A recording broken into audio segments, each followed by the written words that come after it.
Hello student आज ये video रे आमे षष्ठ श्रेणी इतिहास बहिर एक भिडियो रे दशम अध्याय अंतर्गत ब्राह्मण्य धर्मर पुनरुत्थान विषय को पढ़िबा। गत भिडियो रे आमे बौद्ध धर्मर अवनति रो कारण सब जानिथिले। आज ये भिडियो रे आमे ब्राह्मण्य धर्मर पुनरुत्थान रो कौन कारण सब रही ताकू जानिबा। ब्राह्मण्य धर्मर पुनरुत्थान निम्नलिखित कारण मान ब्राह्मण्य धर्मर पुनरुत्थान पाई दायी होई पारे। गुप्त जुगरे वैष्णव धर्मर विशेष प्रसार लाभ करथिला। केतेक गुप्त राजा विष्णु को उपासक थिले। यार प्रभाव रे वैष्णव धर्म समाज रे जनप्रिय होला। या छड़ा भगवान शिव को मध्य लोक माने पूजा करुथिले। गुप्त जुगरे 18टी पुराण संकलन करा जायतिला। सेही पुराण मानकरे विष्णु और शिवंकर महात्म्य वर्णना करागला। मंदिर रे मूर्ति पूजा गुप्त जुगरे एक परंपरा रे परिणत होला। मूर्ति पूजा निमित्ते विभिन्न स्थान रे मंदिर निर्माण करागला आरंभ होला एवं सेही मंदिर रे मूर्ति पूजा आरंभ होला। गुप्त जुगरे भगवत बा वैष्णव धर्मर अनेक विशेषत्व होला अवतारवाद। दुष्टर विनाश पाई विष्णु विभिन्न अवतार रूप रे भूपृष्ठ को अवतरण करथिले। एही विषय लोकमानक मन को विशेष भाव रे प्रभावित करथिला। एबे चलो सेही समय रे साहित्य कला स्थापत्य एवं विज्ञान रो किपरि उन्नति घटिथिला बा विज्ञान साहित्य कला किपरि थिला जानिबा। प्रथमे पढ़िबा साहित्य। गुप्त जुगरे संस्कृत साहित्य रे विशेष उन्नति होइथिला। उभय धर्म संबंधी एवं लौकिक साहित्यर उन्नति घटिथिला। यह गुप्त राजा मानक पृष्ठपोषकता जोगु संभव होइथिला। गुप्त जुगर प्रसिद्ध कवि और नाट्यकार थिले कालिदास। से उभय नाटक और काव्य रचना करिथिले। तांकर प्रसिद्ध नाटक हेउची अभिज्ञान शकुंतलम। ताहले कालिदास जो नाट्यकार थिले गुप्त जुगरे से नाटक भी लेखुथिले काव्य रचना मध्य करुथिले। तांकर प्रसिद्ध नाटकटीर नाम हेउची अभिज्ञान शकुंतलम। तांक रचित अन्य नाटक गुड़िक ना हला मालविकाग्नि मित्रम विक्रमोर्वशीयम।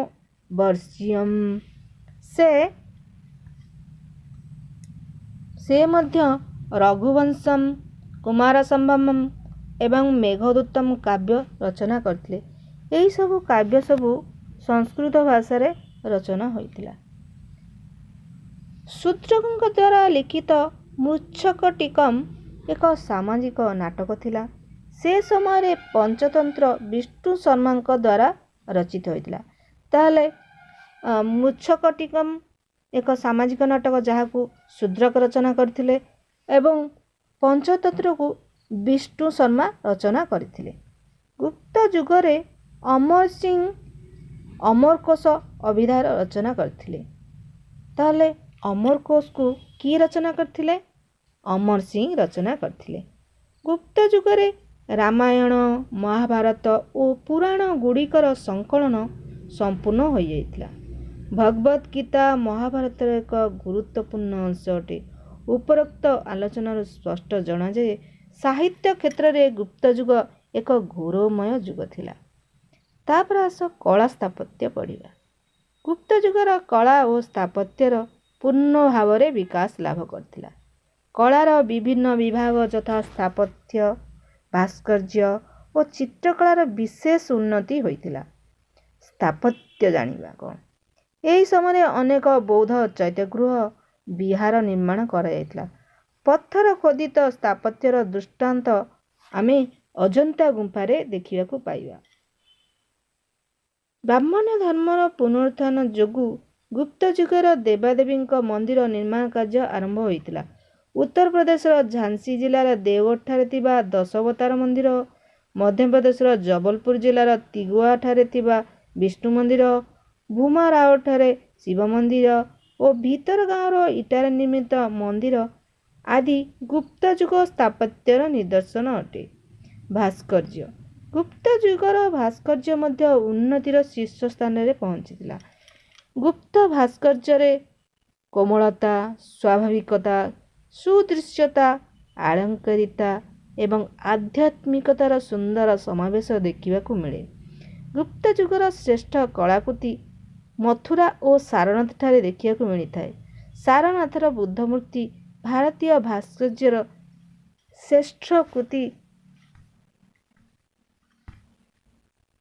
ଭାବରେ ପରିଗଣିତ।